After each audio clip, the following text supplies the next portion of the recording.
Just come to Bailey Trailers today, near me at Sleaford. Still plenty of trailers in the yard here waiting to go out on the farm. I've just brought a part off one of our Simba machines that they're going to cut with some profiles out. Those profiles here, like that and that. And we're going to make another scraper rail for one of our machines. You can have any colour tray you like. Standard Bailey green. There's a red one here. Black. Big triaxle one, this one.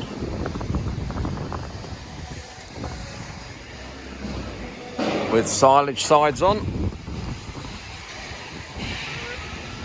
Yeah, that would get 20 odd ton in, maybe a bit more when it's full.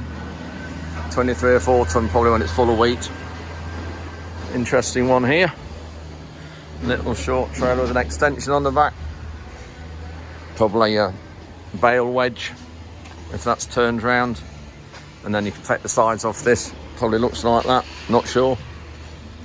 Quite a few other good trailers here, dump trailers there, little construction dumps. There's a chassis.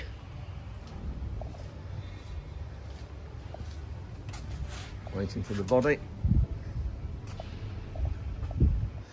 This is what they call an ejector trailer.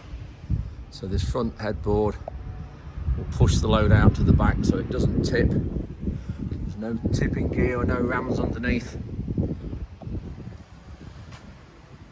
Day one of our harvest, we started some spring oats.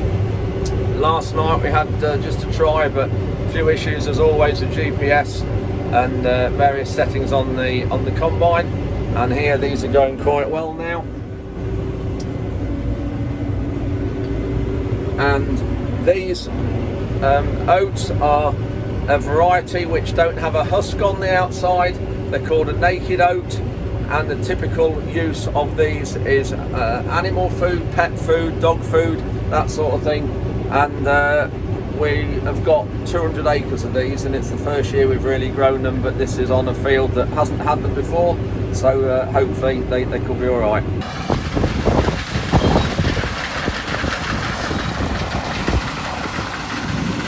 We've got young Max, he's a harvest student with us this year, and it's the first time he's emptied a combine on the move, so we're just teaching him. And the trailer at the minute is half full, so we're just on this particular time going to top up the trailer.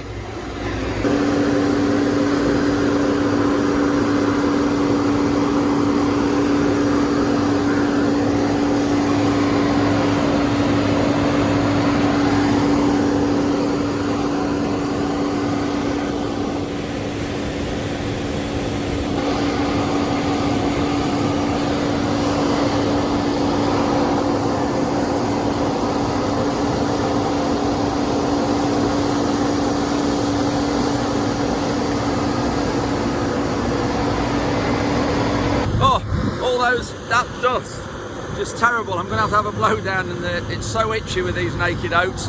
Anyway, that trailer's fairly full now, so it's just difficult with somebody like Max who's never done it before, and just to get the grasp of it on the move. So we're just going to go and tip it in the yard, and I'll come back in the field and have another load with him on the move, and then I'll get the airline and get my shirt off and have a bit of a blowout, because I'm a bit itchy now with these oats, because they're the naked sort with no husk, and they are terrible.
So the oats are combining really well, but the slight problem we've got is the straw greenness. The grains are about 13.5% moisture, and that's well under the spec of 14.5, so we're good there, but it's the greenness of the straw that's just making life a little bit difficult. You can see there how green that is. We haven't had any pre-harvest glyphosate on this, it's just leaving it to ripen naturally, so consequently the combine's working a bit harder, we're using a bit more fuel, but they're nice and dry, which is good. We're cutting the stubble really short, you can see here to my hand, really short stubble there, which is good, and the straw here is very, very fine. We've got new blades in the chopper, so that's good, and then we're going to direct drill with wheat in here without any cultivations. You can just see along the end here how green this straw really is. You can just see there, very green. Look in the crop, bits of green dotted around, but we need to combine these, we need to get them, because they're very susceptible to wind blowing them out, and then we'll lose a lot on the floor. So we're going to get these, and I'm pleased the moisture's good, so we're going to crack on with 200 acres altogether of these oats.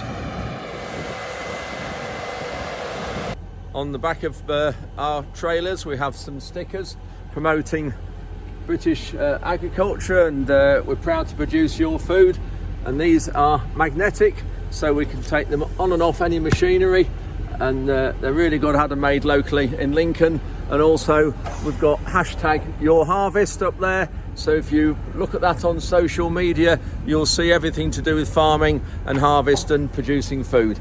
And this is another smaller one we have, but it's a bit difficult to read when you're a long way back on the road. But they're the main ones. #YourHarvest to look at, and then we are proud to produce your food.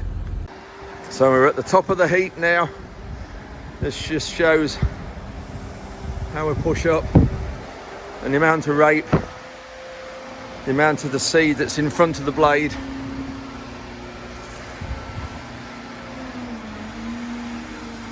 You can see here how each time you just get it that little bit higher. And this is on top of the heap now.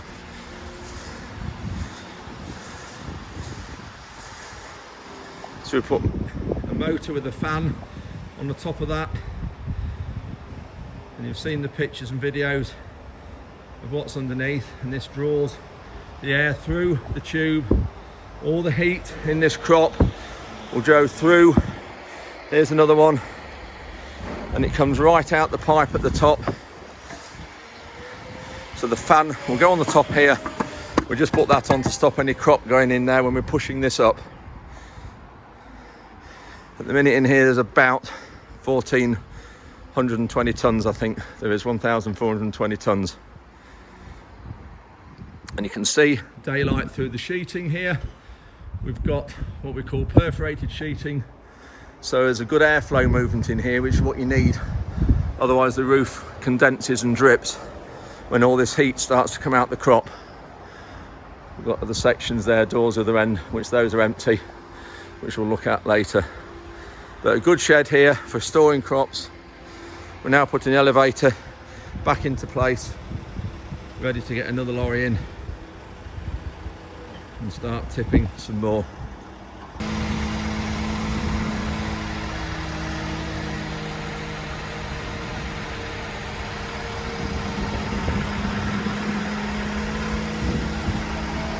It needs to go in that groove, so we have to lift it up.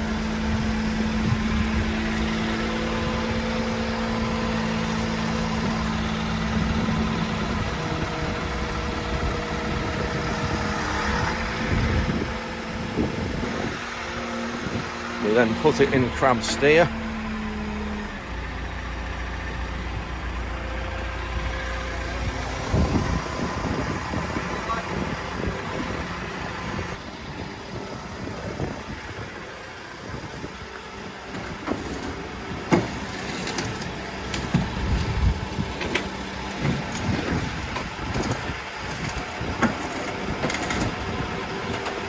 That's it. Now we can get some more raping.